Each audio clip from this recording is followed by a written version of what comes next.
président Tchani a été clair ce soir. Et j'irai un peu plus loin. Je vais vous parler, mais vraiment doucement. Ce sera mon message, mon analyse et mon avis. Le président Tchani a été définitivement clair. La rupture est consommée.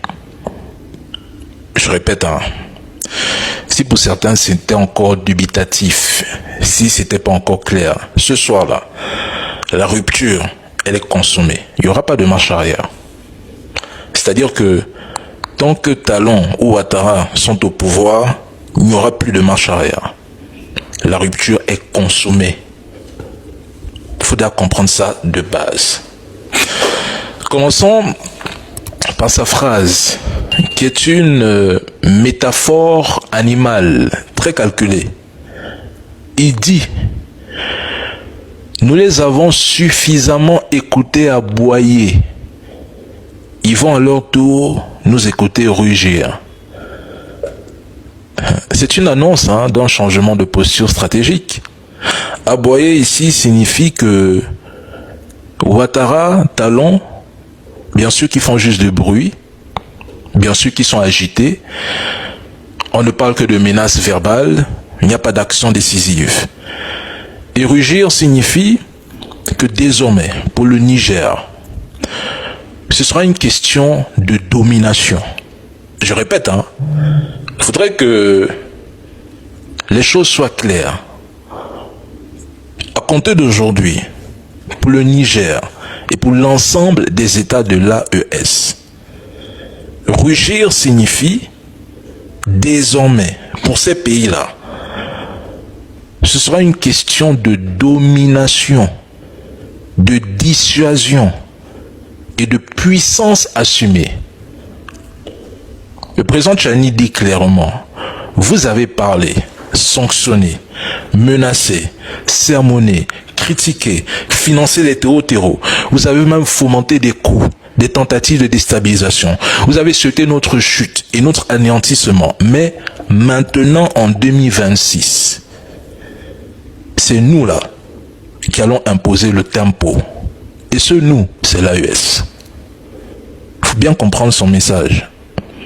L'AES passe à l'offensive. Ils ne sont plus dans vos histoires de défensives qu'ils encaissent, ils se taisent, ils encaissent, ils ne parlent plus. Cette époque est révolue. Désormais, l'AES décide de passer à l'offensive. Pourquoi? Parce que depuis 2024, 2025, le président Tchani répète que la Côte d'Ivoire, le Bénin servent de base logistique, militaire ou de renseignement contre qui? Le Niger, le Burkina ou le Mali. Que ces pays servent de base arrière. Le président Tchani affirmait, rappelez-vous, que les attaques terreau ne sont pas seulement locales. Elles sont facilitées, tolérées, voire instrumentalisées par des États alignés sur des intérêts occidentaux ou néocoloniaux. Autrement dit, mesdames et messieurs, l'instabilité du Sahel n'est pas un accident. L'instabilité au Sahel est utile à certains dirigeants africains soumis et utilisés à bon escient par l'Occident. Point. Et le président Tchani a raison. En les attaquant verbalement ce soir, il leur a tout simplement dit que votre stabilité dépendait de notre chaos. Il faut bien comprendre le discours de Tchani, c'est profond ce qu'il dit. Votre stabilité, vous là, membres de la CEDEAO, en particulier la Côte d'Ivoire, le Bénin, votre stabilité, votre sécurité, votre paix dépendait de notre chaos. Alors nous allons inverser les rôles. Est-ce que vous comprenez bien la profondeur du message de Tchani? Je répète. Comme votre stabilité, votre sécurité, votre paix dépendait de notre chaos, parce que vous instrumentalisez les terreaux afin de déstabiliser notre pays, nous allons inverser les rôles. C'est pour ça qu'il parle de rugissement.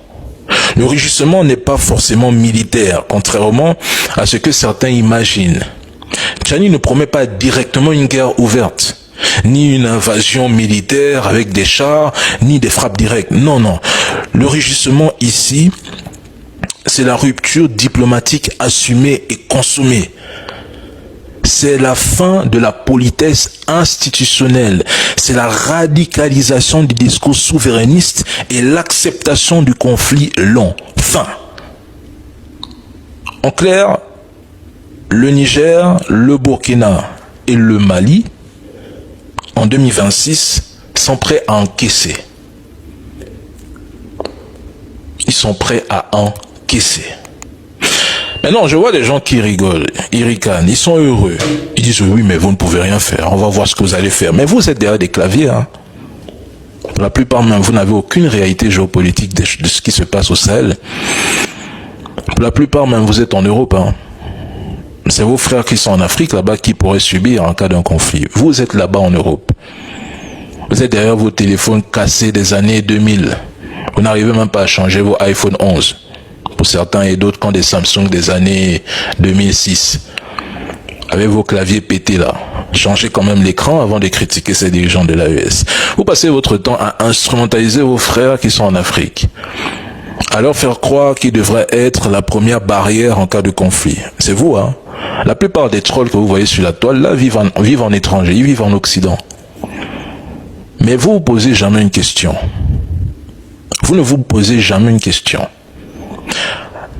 Si demain ça pète, qui paye les pots cassés? C'est pas ceux qui sont là-bas en Europe, hein, qui disent vive Ouattara, vive Talon, abat l'AES. C'est pas eux, hein, c'est vous qui êtes en Côte d'Ivoire et au Bénin. Il faut que ce soit bien clair. C'est vous qui serez les premières chairs à canon. C'est ça la réalité. Ce sera vous, pas eux. Eux, ils sont à l'abri, hein. Ils ont leurs aides sociales, d'ailleurs la plupart là. Vous les voyez de lundi à dimanche, matin, midi, soir, ils organisent des lives, ils insultent l'AES. Ils ne travaillent pas. Quelqu'un qui travaille normalement, qui gagne sa vie, il ne peut pas se lever un matin, il insulte des pays de lundi à dimanche non-stop. Ils ne travaillent pas. Tous, la plupart sont au chômage. S'ils ne sont pas au chômage, ils n'ont même pas la carte de séjour. S'ils n'ont pas la carte de séjour, ce sont des bandits. Mais sur TikTok, ils viennent vous jouer les savants, les intellectuels, les surdoués, alors que la plupart là sont au chômage. Ils n'ont rien, ils veulent juste une forme de reconnaissance en attaquant matin, midi, soir l'AES. C'est ça la réalité. Parce que quelqu'un qui travaille durement sa vie, qui a réussi sa vie, mais n'a pas le temps de venir sur les réseaux sociaux, sur TikTok, de lundi à dimanche, de 7h à 7h, activer sa caméra et insulter 3 dirigeants qui ne lui ont rien fait. Absolument rien. Ils sont la plupart en commentaire, hein. Ils sont là, ils me regardent. C'est ce qui est drôle, c'est qu'ils critiquent, mais ils sont dans le live. Ils m'écoutent, ils me regardent attentivement. En fait, c'est la souffrance, c'est la douleur. Vous souffrez, hein. C'est même psychologique. Votre problème là est psychologique, hein. On devrait vous soigner. Vous êtes malade. Vous avez un sérieux problème mental. Je vous le dis aujourd'hui. Mais le message de Tchani est clair. Moi, j'ai publié sur mon post Facebook, méfiez-vous des gens qui ne me parlent pas beaucoup.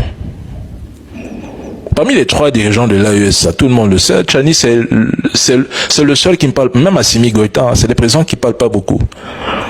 Nous, on a toujours donné en spectacle notre président Ibrahim Traoré parce que c'est lui le chef de la meute, c'est lui qui doit un peu chauffer tous ces gars-là. Mais quand vous voyez les mecs, un président comme Tchani qui sort et qui fait ce genre de déclaration, il faut savoir qu'à un moment donné, vous avez un peu dépassé les bornes.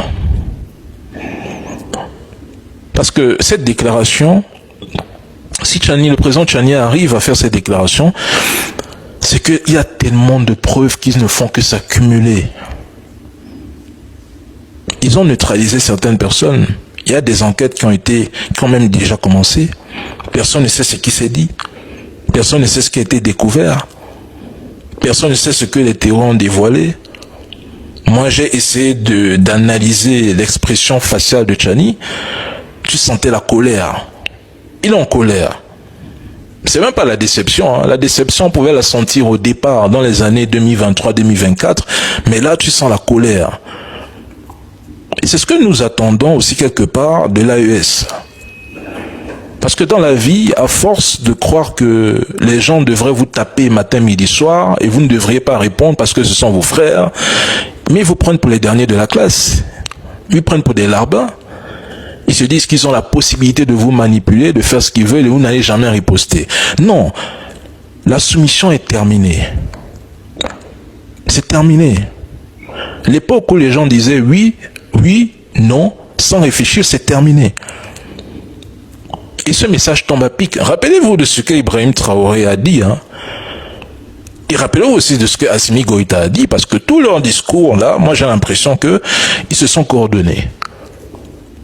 Au sommet de l'AES où j'étais présent, Ibrahim Traoré a annoncé l'hiver noir. Un albinos noir dans un hiver noir. C'est ma phrase. Un albinos noir dans un hiver noir. Il a annoncé. Il disait, mes frères africains, préparez-vous. Tchani vient encore, il vous fait une déclaration ce soir. Et ça, il ne s'adressait même pas qu'à Patrice Talon. Il ne s'adressait même pas personnellement à Ouattara. Il s'adressait aussi aux Africains. Il s'adressait aussi à son peuple. Armez-vous. Parce que la guerre, elle est là. Elle est non seulement psychologique. Cette guerre est économique. Elle est mentale. C'est la guerre des esprits. Mais il ne faudrait pas qu'elle déborde à une guerre conventionnelle. C'est ça la réalité. Parce que hier, j'étais dans le live d'une sœur. Je disais à cette sœur que, tu sais, et ça fait aussi 1 an que je le dis, et j'avais même produit une vidéo là-dessus. Vous croyez vraiment que l'AES s'arme pour les terreaux? Souvenez-vous de ma vidéo, Les gars, mes vidéos sont encore là, Il y a 1 an, jour pour jour, j'avais produit une vidéo où je disais, vous êtes sûr que l'AES achète des chars? Tout ce que vous voyez là, vous célébrez, oui, vive l'AES. Vous pensez que tout ça c'est pour les terreaux? Vous êtes où posé cette question? Vous êtes sûr que tous ces systèmes anti-aériens, tout ce que vous voyez là, c'est pour les terreaux? Vous êtes sûr?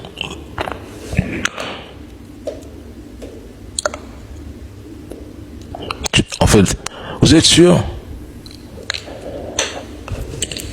Non. Les gars, l'AES se prépare à un choc. Il faut dire la vérité. Vous savez, nous sommes arrivés à un temps où se mentir, se voiler la face ne nous aidera pas. L'AES se prépare à un choc. Et un choc qui pourrait être brutal. C'est ça la vérité. Et c'est une question existentielle pour l'AES. Il ne faut pas blaguer avec. Je vois beaucoup d'Africains qui sont en train de jouer, s'amuser, qui prennent ça pour un jeu. Les gars, regardez ce qui se passe en Ukraine et en Russie. C'est une question existentielle, cette guerre, pour les Russes. Ils sont prêts à continuer la guerre jusqu'à 2030, tant que leurs intérêts ne sont pas alignés. L'AES aujourd'hui, j'ai dit hier dans le live d'une sœur, tu penses que l'AES qui tôt ou tard deviendra une fédération? Tu penses que l'AES va continuer à tolérer que des pays servent de base arrière? C'est la question que j'ai posée hier à une sœur dans son live. Si elle est là, elle vous le dira. Hier, comme par hasard, avant même qu'il y ait l'attaque, je lui ai dit, tu penses que l'AES va continuer à tolérer qu'il y ait des pays, des voisins qui servent de base arrière? Il faut faire très attention. Parce que quand la menace devient imminente, et lorsqu'à un moment donné,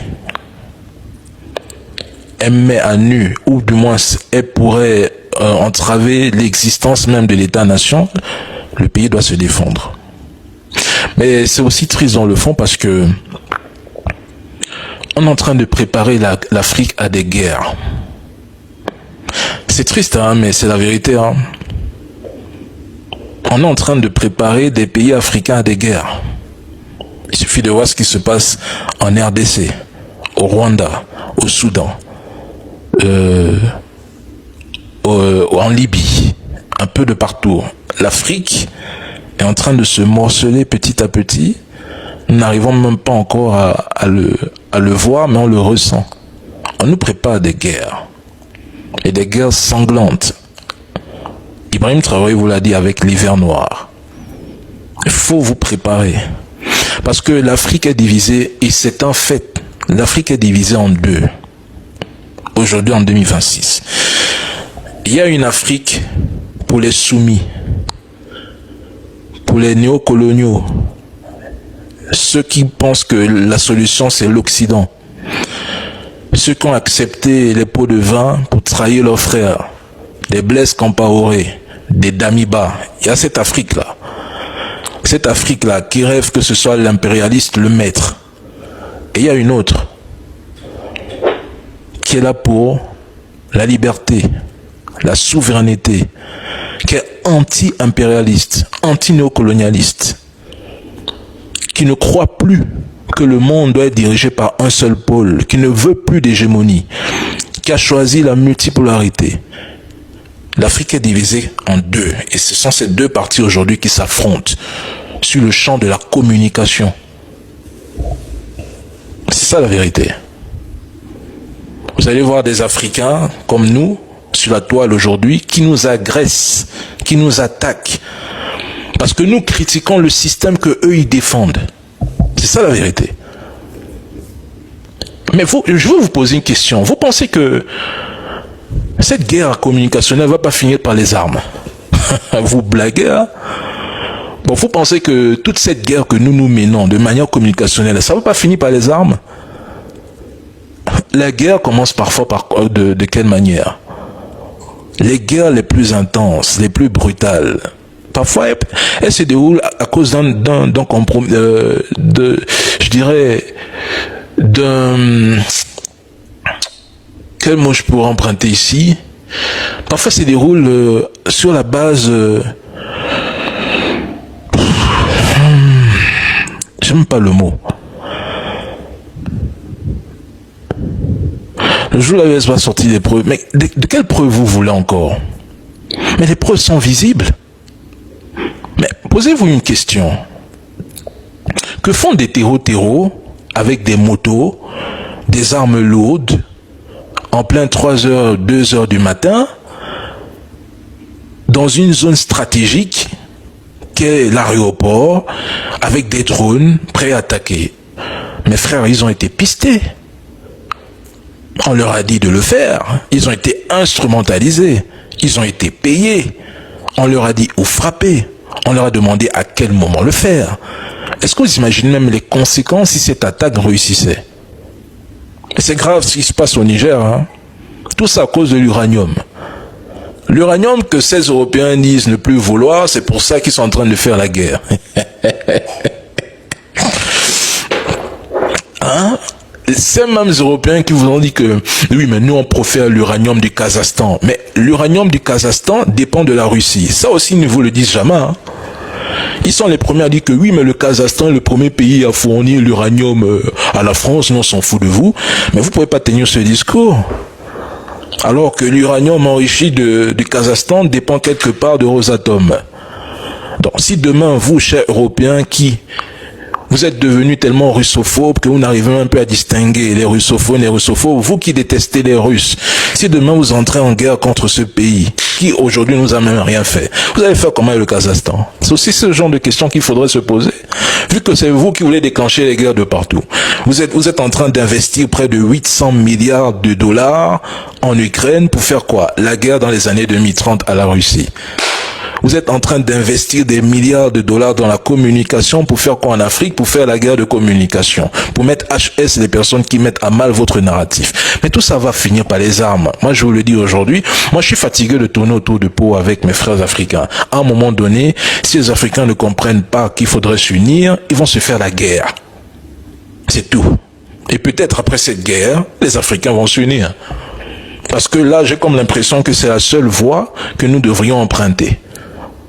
Étant donné que c'est la seule voie que nous sommes en train de voir. Les gens, en fait, mais est-ce que vous vous rendez compte que les gens détestent l'AES pour un rien? Il y a des gens qui haïssent l'AES pour rien. Ils haïssent ces trois dirigeants pour rien. Ils célèbrent des attaques terreau pour rien. Quand un Fama tombe, ils sont heureux pour rien. Si un soldat nigérien tombe, ils célèbrent pour rien. S'il y a une tentative de déstabilisation au Burkina, ils sont contents pour rien. Allez voir sur Twitter. Twitter est devenu la ferme à trolls. 28 heures, c'est la ferme à trolls. Qu'est-ce qui s'est passé entre 2 heures et 8 heures concernant le Niger? Allez sur Twitter par exemple, même sur Facebook. Ils ont fait les petits montages de Tchani sous le lit.